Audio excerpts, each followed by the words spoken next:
on arrive à un paragraphe essentiel du dénombrement, l'interprétation des coefficients binomiaux, les k parmi n, justement en termes de dénombrement. Pour l'instant, nous, on en a juste vu une définition algébrique. On avait vu que lorsque n est un entier naturel et k un entier compris entre 0 et n, ce fameux coefficient, c'est factoriel n sur factoriel k, factoriel n moins k.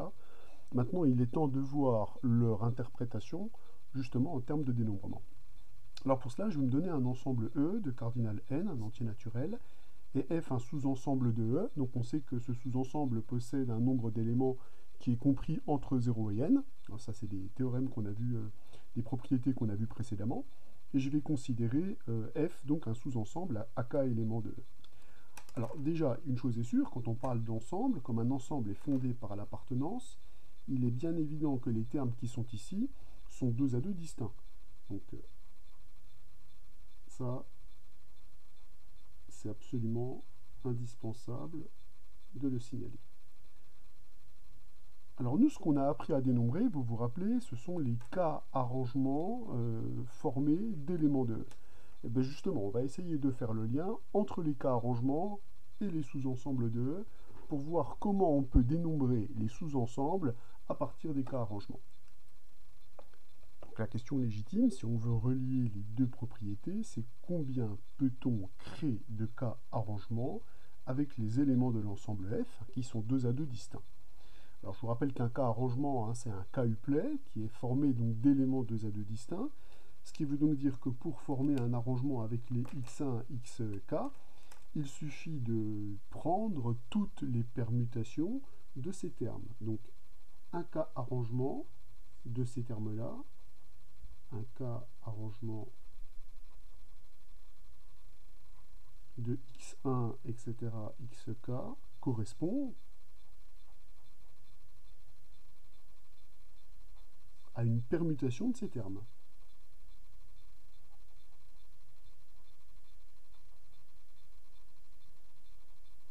Donc à une permutation des termes x1, etc., xk. Donc, il y en a exactement factoriel k.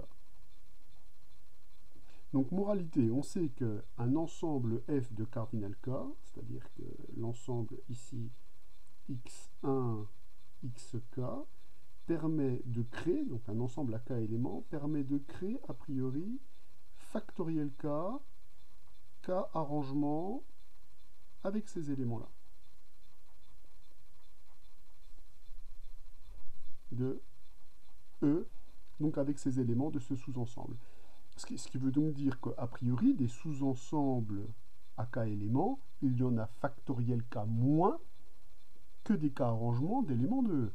Donc on a une formule qui tombe directement de cette analyse, c'est que le nombre de sous-ensembles à k éléments d'éléments de E, donc je vous rappelle que ces éléments sont par nature deux à deux distincts si on dit que cet ensemble est de cardinal k, c'est donc le nombre de k arrangements formés avec des éléments de E, donc divisé par factoriel k, puisqu'on vient de voir que la donnée d'un ensemble à k éléments permet de créer a priori avec ces éléments-là factoriel k, k arrangement d'éléments de E.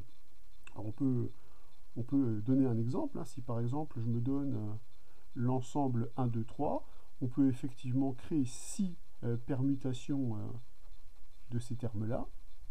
On peut créer ce cas arrangement, on peut créer ce cas arrangement, et on peut tous les énumérer comme ça assez facilement.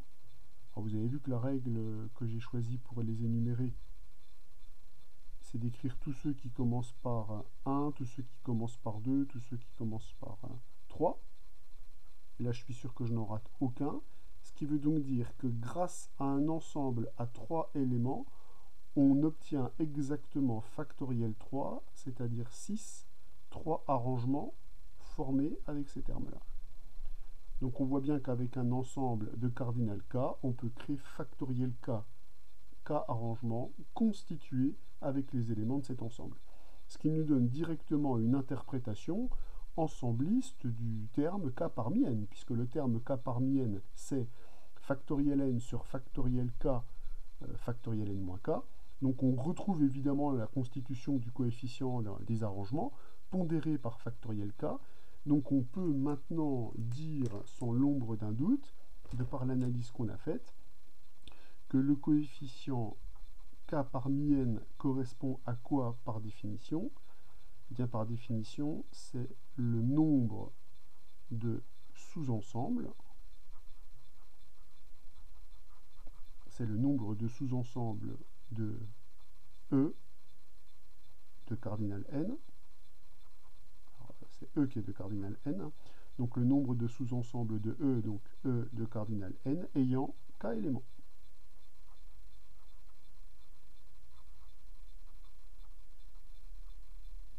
Voilà ce qu'on peut dire. Alors on va traiter tout de suite un exemple pour essayer de voir ce que ça donne dans le cadre d'ensembles concrets finis. Imaginez que je prenne par exemple un ensemble qui a 3 éléments. Je vais prendre l'ensemble 1, 2, 3. Et je voudrais savoir le nombre de sous-ensembles à 0 élément, à 1 élément, à 2 éléments, à 3 éléments. Normalement, c'est donné par le coefficient 0 parmi 3, 1 parmi 3, 2 parmi 3, 3 parmi 3. Donc si on fait le triangle de Pascal pour voir la troisième ligne, c'est-à-dire la ligne qui va nous donner le nombre de sous-ensembles de E ayant 0 élément, 1 élément, 2 éléments, 3 éléments, c'est cette ligne-là qui a l'air d'être déterminante. Et on peut vérifier que des sous-ensembles de E ayant 0 élément, eh bien a priori, il y en a effectivement un, c'est l'ensemble vide. Avec un élément, il y en a effectivement 3. Le singleton 1, le singleton 2 et le singleton 3. Donc il y a bien un parmi 3 sous-ensembles de E à K éléments. À 2 éléments, il y en a aussi 3, qui correspond aussi à 2 parmi 3, puisque prendre un sous-ensemble de E à 3 éléments revient à exclure un élément de cet ensemble. Donc on en trouve 2 parmi 3. Et le nombre de sous-ensembles à 3 éléments, on sait que quand il y a inclusion et égalité des cardinaux, on ne va trouver que l'ensemble E. Donc on voit bien que le nombre de sous-ensembles à k éléments d'un ensemble donné suit exactement la règle que l'on obtient sur la ligne numéro 4, enfin numéro 3, puisque c'est là j'indice à 0, du triangle de Pascal. Donc on a maintenant une interprétation concrète, une interprétation en termes de dénombrement du coefficient k parmi n. Le coefficient k parmi n, c'est le nombre de sous-ensembles à k éléments dans un ensemble qui possède un élément. Nous venons donc d'établir le théorème 20, donc, qui propose cette interprétation de k parmi n en termes de dénombrement. Précisément, si on prend un ensemble de cardinal n, un entier naturel, et si on fixe un entier quelconque entre 0 et k, on vient d'établir que le nombre de sous-ensembles de cardinal k, ou si vous préférez ayant k éléments, de E bien sûr, vaut k parmi n. Donc k parmi n, on l'a établi comme étant le nombre de k arrangements d'éléments de E, pondéré par factoriel k, donc factoriel n sur factoriel k, factoriel n-k. Donc on retrouve la définition qu'on avait obtenue, enfin la définition qu'on avait prise en début d'année pour faire des calculs algébriques. On aura un vocabulaire adapté au dénombrement. La donnée d'un sous-ensemble à k éléments d'un ensemble E, on appellera ça une k combinaison d'éléments de E. Donc, si je donne un exemple, pour bien que vous fassiez la différence entre le vocabulaire des combinaisons et le vocabulaire des arrangements, imaginez par exemple que l'ensemble E ce soit l'ensemble de tous les entiers relatifs. Et bien si je considère ici 1, 2, 8 et 35, et bien ceci désigne une 4 combinaisons d'entiers. C'est comme ça qu'on va l'appeler 4 combinaisons d'entiers. Par contre, si je considère le terme 1, 2, 8, 35, ceci c'est un 4-uplet d'entiers. Je peux l'écrire comme ça.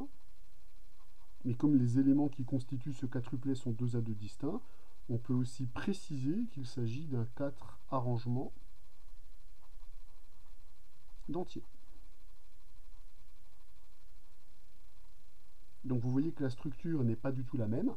Une 4 combinaison, c'est un ensemble. Peu importe l'ordre dans lequel vous prenez l'élément, l'ordre n'a aucune importance.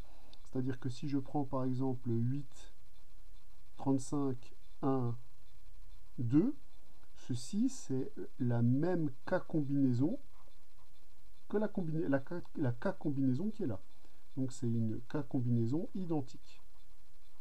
Il n'y a pas lieu de les distinguer puisque dans la notion d'ensemble, il n'y a pas de notion d'ordre. Par contre, si je considère 8, 35, 1, 2, ceci est un autre cas arrangement. Donc ceci est un cas arrangement différent. Puisque dans un arrangement, l'ordre a une importance cruciale. C'est comme ça d'ailleurs qu'on avait calculé le nombre de sous-ensembles à k éléments, ou le nombre de k combinaisons à k éléments, parmi les cas arrangements d'éléments de E. C'est comme ça qu'on avait obtenu la relation a priori entre les deux. Hein. Donc faites bien la différence entre une k combinaison où il n'y a pas d'ordre, c'est juste la donnée d'un sous-ensemble de E, et la donnée d'un k arrangement où il y a un ordre. C'est pour ça qu'on a choisi la structure de k-uplet ou la structure de liste, puisqu'on voit qu'en permutant les termes, on définit des objets de nature différente. Donc faites bien attention aux égalités. L'égalité d'ensemble, c'est la double inclusion. L'égalité des quadruplets, c'est l'égalité composante par composante. Hein. C'est vraiment la manière dont on définit l'égalité des objets qui définit entièrement la nature des objets. On peut faire la remarque suivante avec les notations qu'il y a dans mon cours. Si E est un ensemble de cardinal n, si on note Pk l'ensemble des sous-ensembles de E ayant k éléments, c'est-à-dire l'ensemble des k combinaisons ligne de E, donc on obtient que cet ensemble est un ensemble fini, bien entendu, et que le cardinal de Pk de E, c'est égal au coefficient binomial K par n. Donc voilà comment on peut interpréter de façon complète les coefficients binomiaux. Si vous voulez un exemple particulier de ce que c'est que Pk de E, je vais vous donner l'exemple suivant. Si je prends E, un ensemble, je vais prendre l'ensemble des lettres ABCD, que serait par exemple P2 de E, bien l'ensemble P2 de E serait formé de l'ensemble, donc de tous les ensembles ayant deux éléments. Donc on peut prendre tous les couples AB, AC, AD, donc là j'ai fait tous les ensembles qui possédaient au moins l'élément A comme élément. Ensuite, je vais prendre ceux avec B. Alors attention, je vais prendre maintenant cette fois-ci BC, BD, puis je continue avec l'élément CD. Alors là, on compte exactement 6 éléments, hein, c'est ce que j'ai obtenu ici. Et si j'en veux une vérification, je pourrais regarder à quoi correspond le coefficient 2 parmi 4. Et 2 parmi 4, c'est bien égal à 6. Il suffit de faire le triangle de Pascal pour le vérifier. Donc si on fait un triangle de Pascal rapidement, donc là, comme mon ensemble a 4 éléments, il faut aller sur la ligne numéro 4 associée. Donc là, on obtient bien 4, 6, 4, 1. Donc ça, c'est le nombre de sous-ensembles à 0 élément, à 1 élément, à 2 éléments, à 3 éléments, à 4 éléments. On récupère bien effectivement que dans P2 de E, le nombre de sous-ensembles de E ayant exactement 2 éléments, eh bien on a 6 éléments qui constituent cet ensemble. On en a la vérification en direct. Alors on va voir que ça va avoir des conséquences intéressantes, notamment sur le nombre de sous-ensembles de E, peu importe le cardinal. Passons à l'exercice numéro 8, où nous allons chercher le nombre d'anagrammes de notre Louis Le Béret. Alors on avait déjà vu que pour Nicolas Lescois, le nombre d'anagrammes de Lescois, comme les lettres qui constituaient son nom étaient toutes différentes, ça revenait à des permutations de ces lettres, et donc il y avait a priori factoriel 7, donc anagramme de Lescois. Donc j'ai pris un nom qui avait le même nombre de lettres, donc Le Béret il a 7 lettres, et le problème par rapport à Lescois, il n'y a pas de problème, mais Enfin, si, il y a un problème, c'est qu'il y a 3 E et 2 R. Donc là, a priori, il y a des lettres qui se répètent. Donc on voit bien qu'avec les squares, ce sont des simples permutations. Avec le béret, ça va être plutôt des permutations avec répétition. Alors la question, c'est comment on peut procéder pour dénombrer le nombre d'anagrammes de Le Béret. Alors je vais vous donner plusieurs interprétations différentes quelque part de ces anagrammes. Moi, ce que je vais faire, et c'est quelque chose qu'on fera très souvent lorsqu'on travaillera en probabilité, c'est que je vais distinguer les objets. C'est-à-dire que par exemple, je vais décider que dans Le Béret, eh bien, les lettres E, eh bien, je peux les distinguer tout simplement par leur couleur. Et je peux faire exactement la même chose avec les R. C'est-à-dire, on peut dire qu'il y aura un R bleu et un R rouge. Et des E, ben, je peux les désigner, les distinguer également par leur couleur. Donc il y aura un E bleu, un E rouge et un E vert. Donc si je fais ça, je suis en train de distinguer les E entre eux. Donc si je distingue les E entre eux, c'est-à-dire si on fait une distinction des lettres, si on distingue les lettres, distinguons les lettres,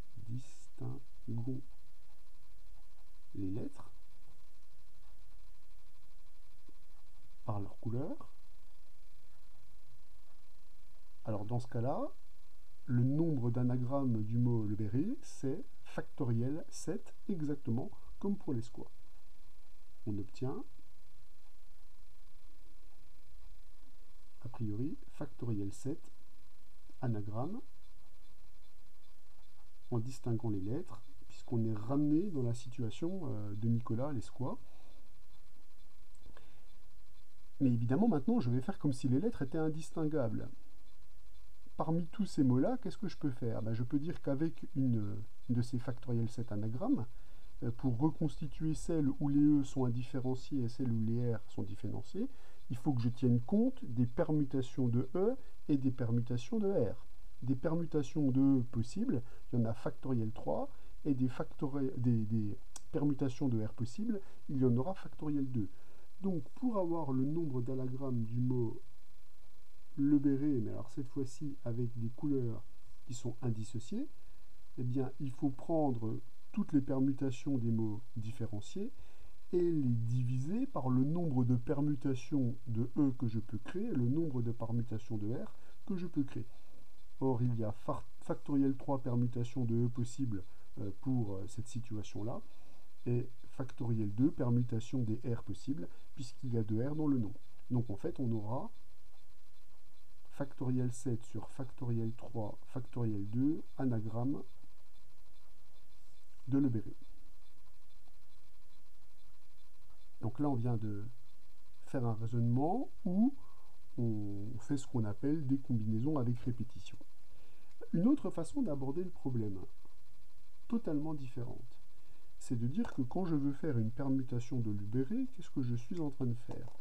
Je suis en train de compartimenter cette case que je dois remplir avec des lettres. Voilà mes 7 cases. Je peux faire un dénombrement, c'est-à-dire je peux créer un mot successivement, je peux créer un anagramme de Le Béret en choisissant l'endroit où vont se trouver les lettres. Alors, il y a les lettres, il va y avoir un seul L, il va y avoir un seul B, il va y avoir 2 fois la lettre R, et il va y avoir 3 fois la lettre E. Donc, comment je peux procéder? Je peux déjà choisir l'endroit où vont se trouver les E. Donc, l'endroit où va se trouver les E, comme les E sont indifférenciés, il s'agit d'une K-combinaison, puisque l'ordre dans lequel on les met n'a strictement aucune importance, puisqu'ils sont identiques. Donc je vais dire qu'on a a priori 3 parmi 7 façons de choisir l'emplacement des E. Donc manière de choisir l'emplacement des E.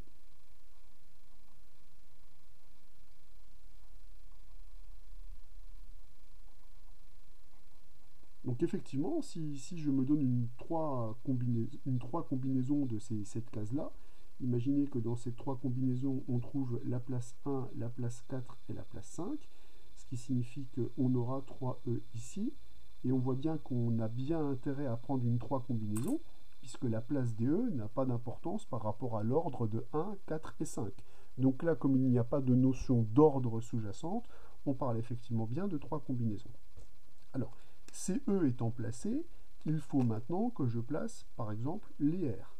Donc les R, pour les placer, eh bien, je vais avoir 2 parmi les positions restantes, 2 parmi 4 manières de choisir l'emplacement des R. Donc effectivement, maintenant si je choisis avec ces places-là la position 3 et la position 7, je vais avoir un R ici et un R ici. Il nous reste ensuite à choisir la position du B et puis la position du L. Eh bien, je vais dire j'ai une parmi deux manières de choisir la position du terme B. Et pour L, je n'ai plus le choix, puisqu'une fois que j'ai fait la solution de B, une fois que j'ai choisi de positionner B à un certain endroit, je n'ai plus aucun choix pour le dernier. Donc pour le dernier, il n'y aura pas de dénombrement. Ou si vous voulez, vous pouvez dire il y a une manière parmi une de choisir l'emplacement de la lettre L, bien entendu. Donc au final, le nombre d'anagrammes de Lebéré, puisqu'on est en train de constituer un objet, et bien après les possibilités vont se multiplier, bien entendu. Ça sera donc 3 parmi 7 multiplié par 2 parmi 4, multiplié par 1 parmi 2, multiplié par 1 parmi 1. Voilà le nombre d'anagrammes. Alors on peut se poser décemment la question de savoir si on retrouve l'expression qui est là et comment on la retrouve. Eh bien vous allez voir. Ici, cette expression-là, c'est factoriel 7 sur factoriel 3 fois factoriel 4. Ici, on récupère factoriel 4, factoriel 2, factoriel 2. Ici, factoriel 2 sur factoriel 1, factoriel 1. Et enfin, le 1 parmi 1, il vaut 1. Si vous préférez, c'est factoriel 1 sur factoriel 1 fois factoriel 0. Et on voit les simplifications qui s'opèrent dans la nature des coefficients binomiaux. Ce terme-là s'élimine avec ce terme-là, celui-ci avec celui-ci, celui-ci avec celui-ci, et on récupère bien l'expression factoriel 7 sur factoriel 3 multiplié par factoriel 2. On récupère donc bien l'expression qu'on avait obtenue tout à l'heure par l'autre raisonnement. Donc soit vous choisissez de distinguer les lettres, et dans ce cas-là, vous tenez ensuite en compte le nombre de permutations qu'on peut faire avec ces lettres, et vous faites la division. Soit vous utilisez des combinaisons en disant je vais déjà choisir les emplacements de certaines lettres. Ce sont bien des combinaisons puisque les E sont indifférenciés. L'ordre dans lequel on donne les positions n'a aucun sens. Donc c'est bien la donnée d'un sous-ensemble des indices qui va me permettre de placer les E. Donc on voit bien la différence majeure entre une 3 combinaison et un 3 arrangement. Une 3 combinaison ne tient pas compte de l'ordre. Alors que dans les arrangements, il y a une question d'ordre, il y a une notion d'ordre qui est très précise. Le théorème numéro 21 vient donc valider un autre dénombrement essentiel, celui du nombre de sous-ensembles d'un ensemble fini. Donc si E est un ensemble fini, admettons de cardinal n, l'ensemble des sous-ensembles de E est lui-même un ensemble fini, et son cardinal, ça sera 2 puissance n. Autrement dit, le cardinal de l'ensemble des parties de E, c'est 2 exposant le cardinal de E. Alors, je vais vous proposer plusieurs démonstrations de ce résultat. Bon, je vais commencer par la démonstration qui me semble la plus naturelle. C'est d'effectuer un découpage de l'ensemble P de E, c'est-à-dire de créer une partition de l'ensemble de P de E, puis déterminer, dénombrer chacun des éléments de la partition. Alors nous, on sait déjà que si F est un sous-ensemble de E, alors on sait que le nombre d'éléments de F, le cardinal de F, est inférieur ou égal au cardinal de E.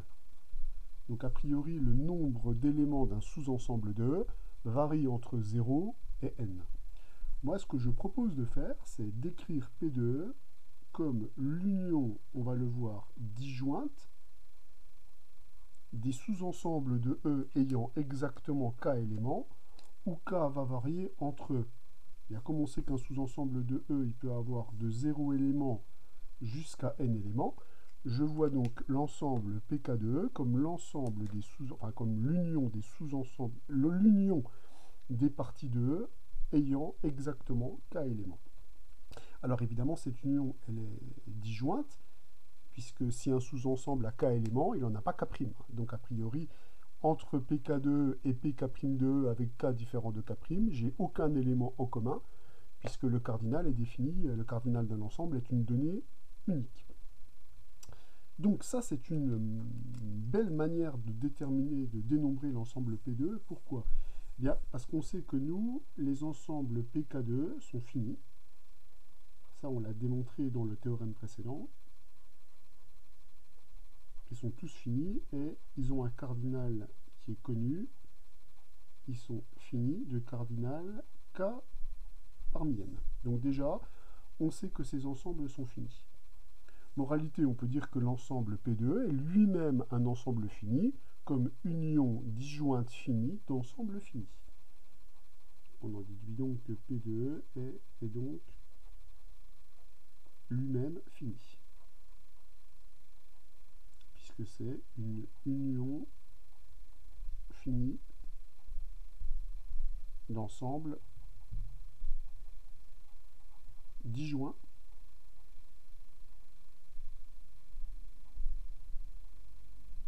et également fini, évidemment, puisqu'on a calculé leur cardinal. Donc maintenant que je sais que P2 est un ensemble fini, on est en mesure de calculer le nombre d'éléments que l'on trouve dans P2, et ce nombre d'éléments, c'est la somme pour K variant entre 0 et n de K parmi n, puisque K parmi n, c'est le cardinal de PK2. Donc là, j'utilise la relation qui est ici pour déterminer le nombre d'éléments de P2. Et là, vous voyez qu'on est en mesure d'appliquer la formule du binôme de Newton, qui me donne donc 1 plus 1 à la puissance n, c'est-à-dire 2 à la puissance n. Donc voilà une jolie démonstration du cardinal de P2. Vous avez vu, donc c'est en utilisant une partition des éléments de E, une partition d'un nombre fini de sous-ensembles de P2 que l'on sait dénombrer, puis l'utilisation de la formule du binôme. Alors une autre méthode qui me tient à cœur, donc une méthode radicalement différente, c'est qu'il ne peut pas nous échapper que 2 puissance n, on peut l'interpréter comme le cardinal d'un ensemble d'applications. D'un ensemble d'applications, donc d'un ensemble de cardinal, le cardinal de E, sur un ensemble de cardinal 2. Donc là, je vais travailler avec ce que je vais appeler les indicatrices, et je vais vous rappeler ce qu'on appelle indicatrice d'un ensemble. Alors l'indicatrice d'un ensemble A est définie de la façon suivante. Alors cette indicatrice, si je l'évalue en un élément x ici, elle va donc valoir donc 1 si x appartient à A, et elle vaut 0 si x n'appartient pas à A. Donc finalement, si A est un sous-ensemble de E, cette indicatrice, elle dit oui, je suis dans l'ensemble, ou non, je ne suis pas dans l'ensemble.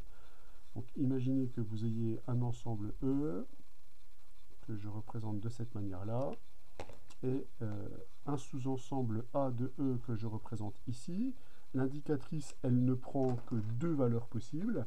Elle prend la valeur 1 lorsque vous travaillez avec un élément de A. Donc si x est un élément de A, elle prend la valeur 1. Et dans tous les autres cas, elle prendra la valeur 0. Donc on voit que cette application, elle est intimement liée à A. Elle caractérise les éléments de A, puisque les éléments de A sont les seuls éléments qui vont avoir comme image a priori 1. Donc je me dis, ben, ça va me permettre de créer une bijection entre l'ensemble des sous-ensembles de E et l'ensemble des fonctions définies sur E à valeur dans 0,1. Cette application, elle est définie tout naturellement par à A, j'associe l'indicatrice de A. Je vais démontrer que cette application est une application bijective. Alors je vais déjà dire ce qui se passe si elle est bijective. Si phi est bijective, ce qui est le cas, alors je peux dire que cet ensemble est un ensemble fini puisqu'il existe une bijection entre un ensemble fini et cet ensemble, donc cet ensemble est lui-même fini, et de plus, le nombre d'éléments dans l'ensemble P de E, ça sera le nombre d'éléments dans l'ensemble des fonctions définies sur E à valeur dans l'ensemble 0,1, ou si vous préférez, une autre notation, c'est le nombre de fonctions définies sur E à valeur dans 0,1. Et ce cardinal, on a vu que c'était le cardinal de cet ensemble exposant le cardinal de cet ensemble, c'est-à-dire 2 à la puissance n. Donc si phi est bijective, on aura d'une part que cet ensemble est fini, et d'autre part que son cardinal, c'est 2 puissance n. Alors il reste à démontrer que cet ensemble est fini, et pour ça je vais montrer que l'application phi est injective et que l'application phi est surjective. Alors pour montrer que phi est injective, je vous rappelle le protocole. On prend deux éléments dans l'ensemble de départ. Alors ici, les éléments de l'ensemble de départ, ce sont des sous-ensembles de E, mais je ne les prends pas n'importe comment, je les prends qui ont la même image par la fonction phi. Donc c'est-à-dire, je veux que phi de A soit égal à phi de B, c'est-à-dire que l'indicatrice de A soit égale à l'indicatrice de B. L'objectif, précisons-le, l'objectif est de démontrer que A est égal à B.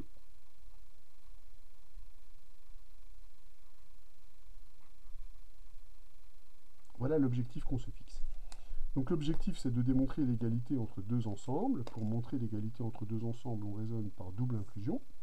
On va déjà se donner un élément dans A, et on va tâcher de démontrer qu'il est dans B. Mais on a vu que prendre un élément dans A, ça permet d'utiliser l'indicatrice de A, puisque l'indicatrice de A caractérise les éléments de A, en ce sens que ce sont les seuls éléments qui ont comme image 1 par cette application. Mais comme l'indicatrice de A est égale à l'indicatrice de B, on a donc l'indicatrice de B de A qui est également égale à 1, et donc par définition cette indicatrice, si elle prend la valeur 1, ça veut dire que l'élément est dans l'ensemble concerné. Donc je viens de démontrer que si petit a appartient à A, alors petit a appartient à B. Donc on vient bien de démontrer que tout élément de A est élément de B. Donc on vient de démontrer l'inclusion A inclus dans B. L'autre inclusion se montre exactement de la même manière. Il suffit de permuter les rôles de l'ensemble A et de l'ensemble B.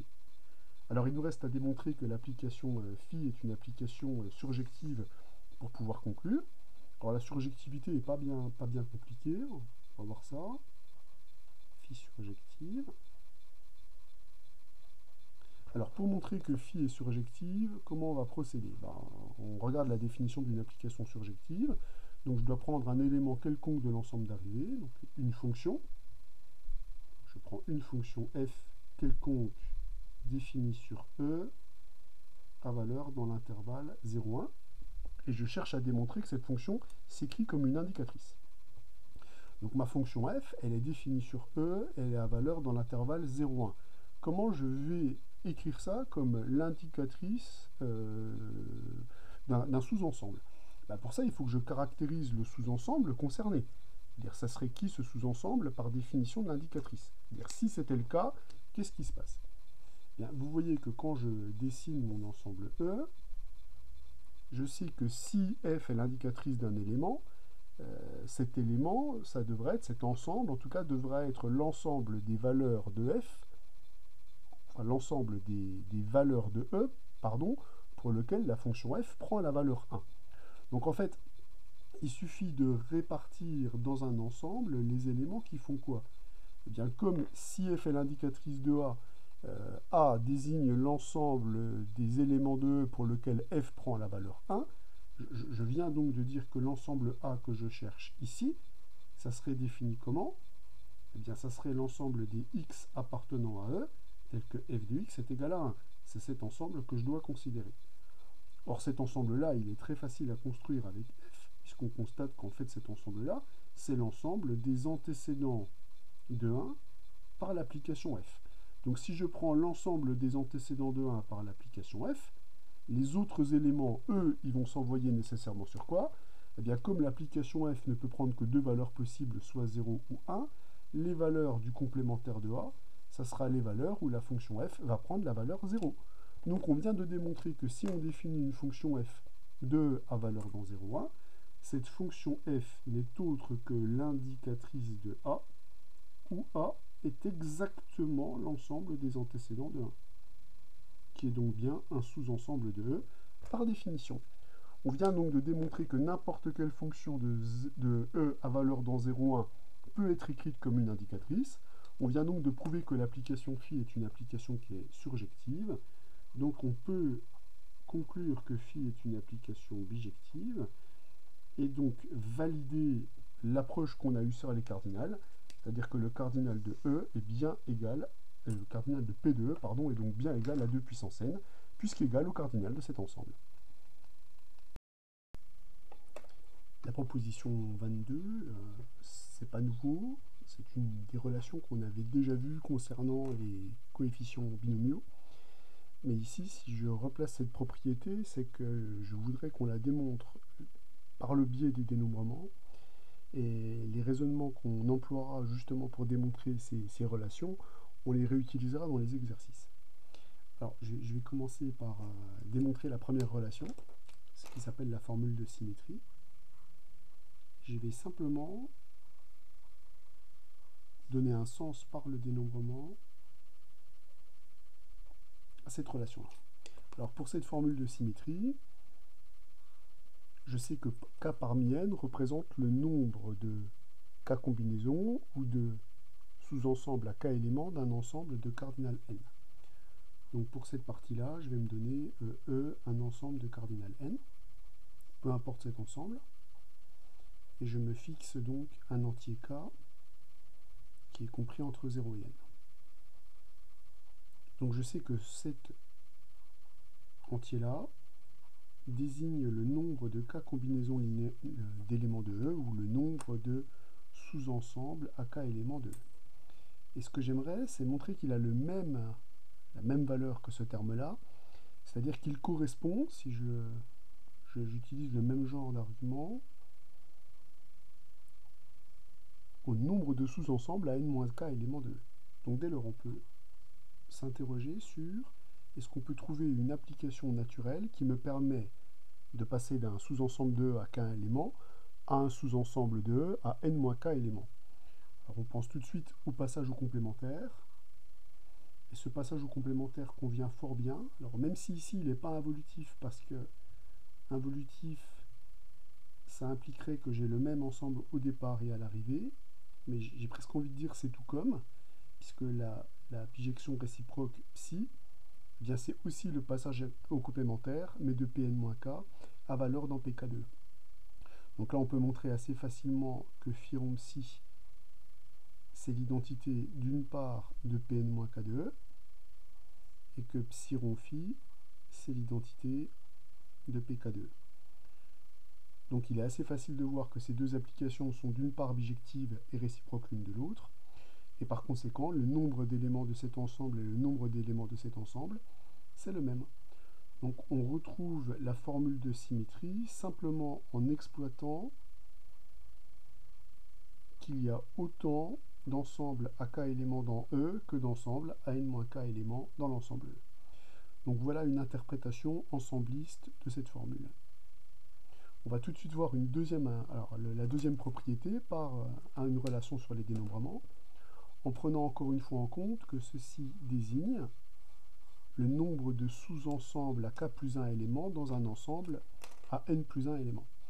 Donc cette fois-ci, l'ensemble E sera un ensemble de cardinal n plus 1. Et moi, ce que j'aimerais faire par cette relation, c'est ce que nous invite à faire cette somme, c'est à découper l'ensemble qui contient tous les sous-ensembles à k éléments de E en deux sous-ensembles disjoints qui auront respectivement le cardinal qui est là.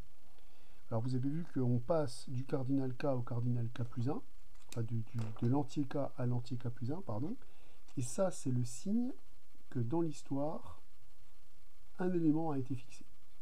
Donc effectivement, je vais tout de suite faire un dessin, je vais considérer l'ensemble E, donc voilà l'ensemble E, et je vais réfléchir à comment je peux dénombrer les sous-ensembles de E, donc dans E on compte n plus 1 élément, comment je peux dénombrer les sous-ensembles de E possédant exactement k plus 1 éléments avec un passage k plus 1. Alors ça, c'est l'idée qu'on a fixé un élément A de E une fois pour toutes. Je fixe un élément A de E.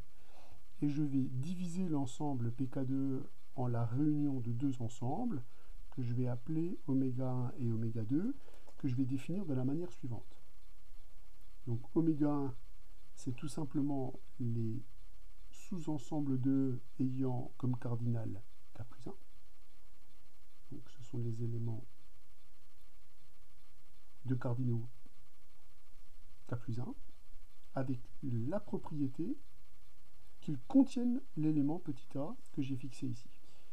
Et l'ensemble oméga 2, ça sera l'ensemble des sous-ensembles de E à k plus 1 éléments, mais tel que A n'appartient pas à l'ensemble F.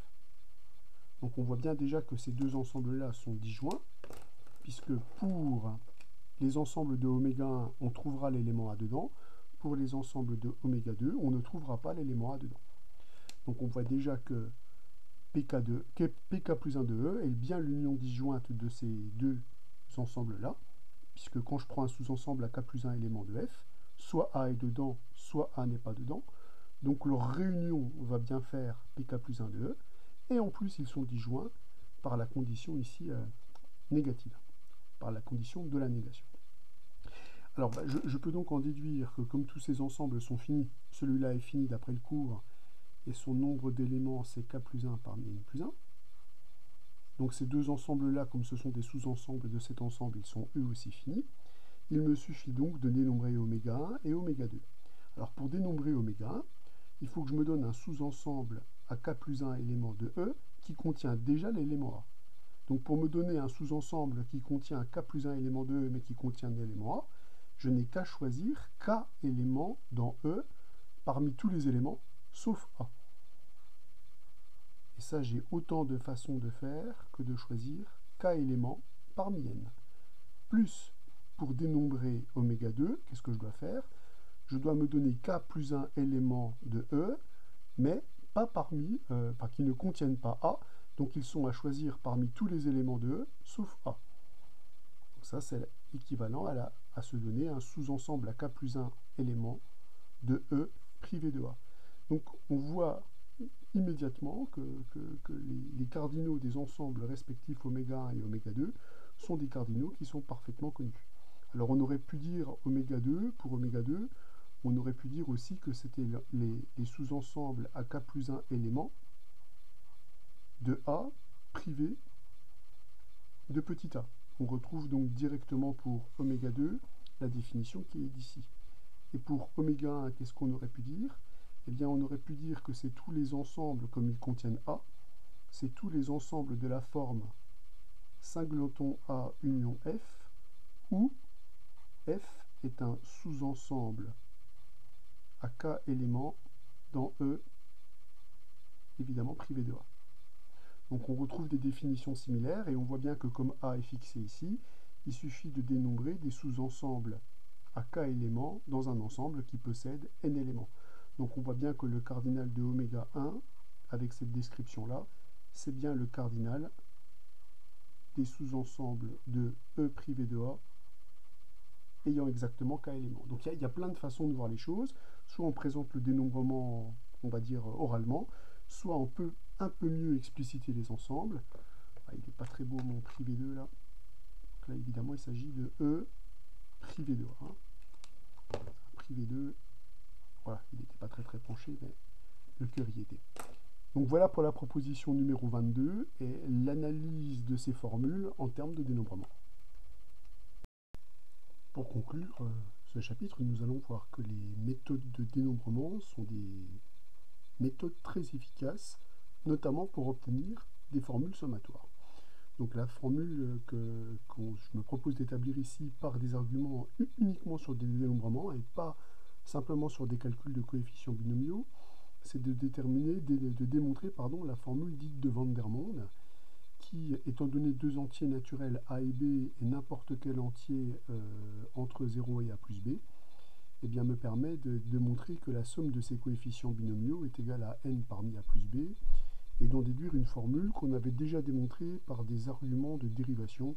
Je ne sais pas si vous vous en souvenez, on avait dérivé de deux façons différentes x à la puissance 2n, soit en le laissant sous la forme x à la puissance 2n, soit en l'écrivant x à la puissance n et x à la puissance n, et en utilisant la formule de Leibniz. Donc là, il s'agit d'un protocole complètement différent. Alors, non seulement ça, cet exercice va me permettre aussi, va me permettre de vous montrer comment j'analyse une formule quand il s'agit de la démontrer par dénombrement. Déjà, je vais m'occuper de ce membre-là. Alors, ce membre-là, il a une signification. Ce membre-là, sa signification, c'est, puisque n est compris entre 0 et a plus b, c'est le nombre de sous-ensembles d'un ensemble à a plus b éléments, donc de E, je vais dire de cardinal a plus b,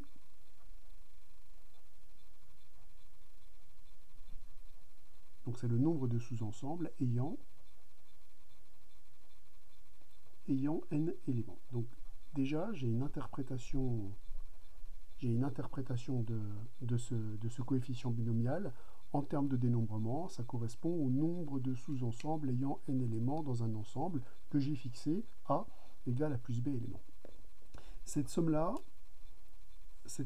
elle indique que je construis une partition, c'est-à-dire une union disjointe d'ensembles.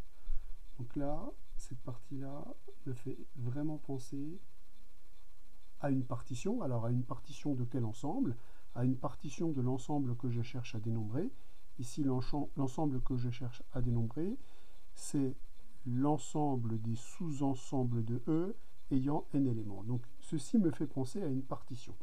Alors à une partition où, encore une fois, ces termes-là sont interprétables en termes de dénombrement. Là, j'ai le nombre de sous-ensembles à k éléments dans un ensemble à a éléments. Et là, j'ai le nombre de sous-ensembles à n-k éléments dans un ensemble à b éléments. Alors ça doit nous faire penser à quoi?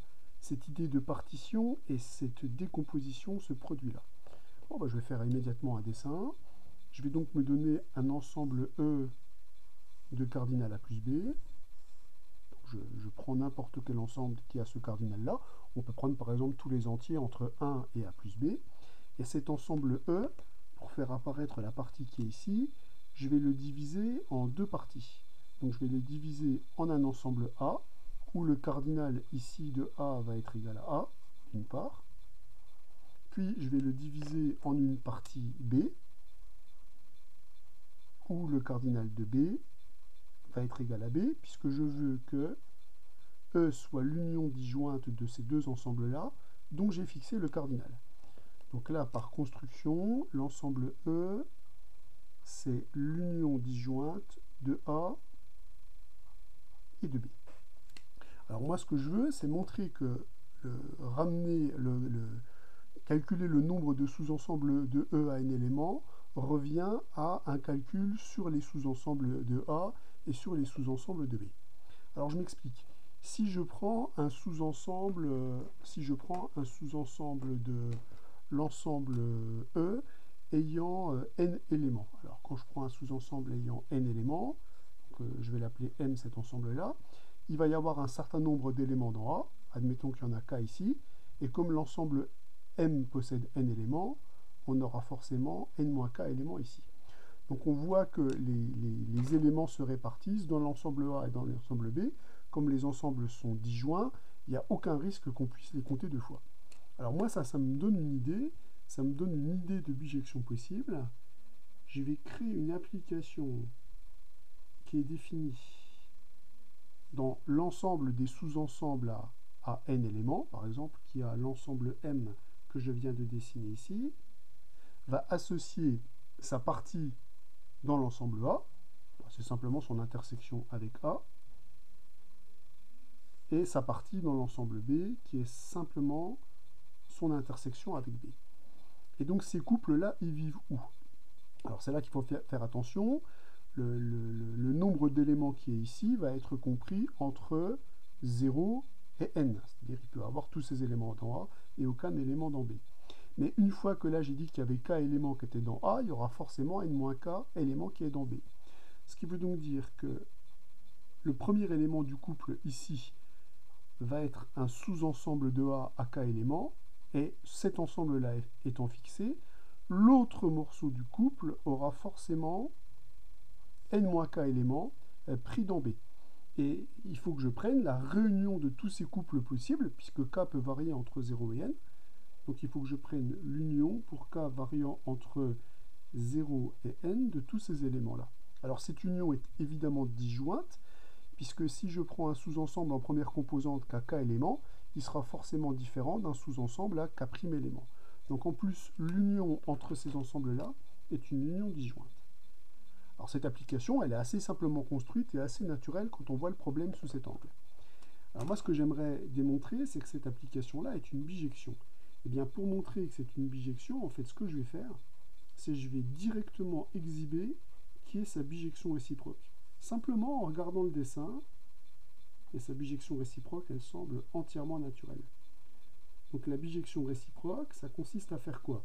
Ça consiste à se donner un couple qui fait partie de cette réunion disjointe, donc un couple CD, où C sera une partie de A, D sera une partie de B, sachant que la somme du total des éléments de C et du total des éléments de D, ça sera forcément N, puisque ce couple appartient à l'un de ces produits cartésiens, et on voit bien que le nombre d'éléments dans le premier et le nombre d'éléments dans le deuxième va correspondre au nombre N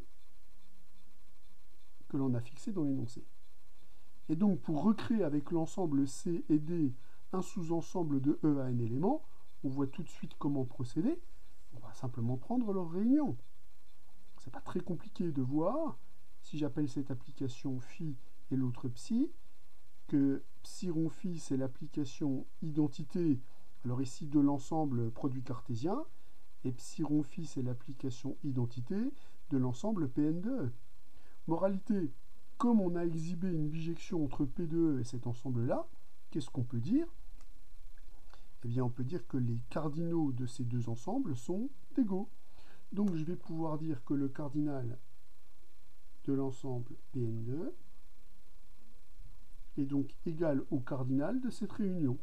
Seulement, le cardinal d'une union disjointe d'ensemble, puisque l'union est ici disjointe, eh bien, c'est la somme des cardinaux des ensembles formant cette réunion. Donc, on va récupérer la somme des cardinaux des ensembles formant cette réunion, donc du cardinal de pk de A croix Pn-K de B, les parenthèses comme ça.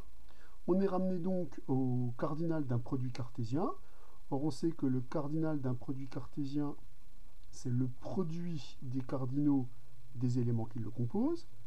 Donc on va récupérer le cardinal de pk de A fois le cardinal de pk de p n-k de B. Or, le cardinal de pk de A, c'est le nombre de k combinaisons d'éléments de A, mais A est un ensemble de cardinal A, donc ce terme-là vaut k parmi A, le nombre de k combinaisons ou de sous-ensembles à k éléments dans un ensemble à A éléments. Et Pn-K de B, c'est le nombre de sous-ensembles à n-k éléments dans un ensemble à B éléments. Ça, on a vu que dans tous les cas, c'est n-k parmi B. Moralité, lui, comme c'est le nombre de sous-ensembles à n éléments dans l'ensemble E qui compte A plus B éléments, il vaut n parmi A plus B. Et donc finalement, on vient de démontrer que n parmi A plus B est égal à la somme pour k variant entre 0 et n de k parmi A multiplié par n-k parmi B. On vient donc bien de démontrer proprement la formule de Van der Monde. Alors pour démontrer la deuxième formule, j'ai déjà réécrit ce qu'on venait de démontrer par un argument de dénombrement. Et je me dis que finalement, ce qu'on est en train de faire là, c'est exactement le même genre de choses, sauf que l'ensemble E, au lieu de posséder A plus B éléments, il va en posséder 2M, et on va casser ce 2M en M plus M.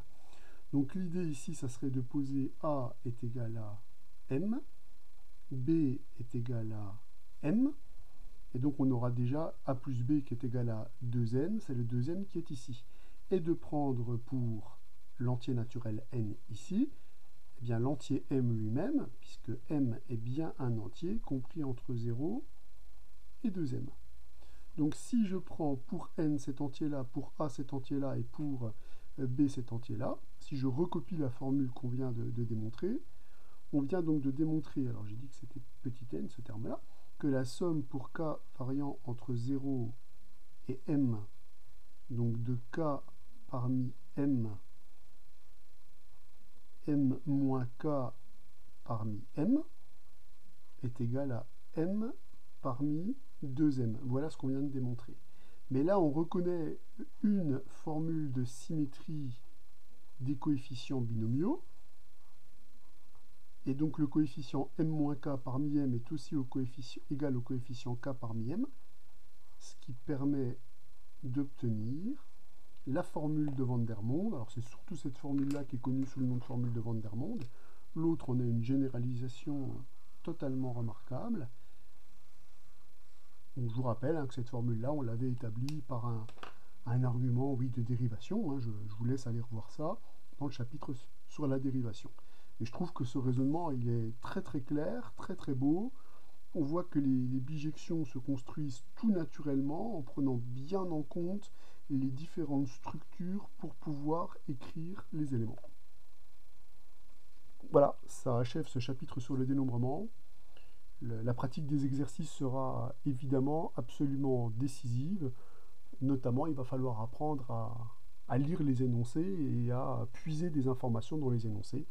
Donc là, je vous fais confiance pour la lecture rigoureuse des énoncés de la fiche d'exercice qu'on va commencer à travailler vendredi.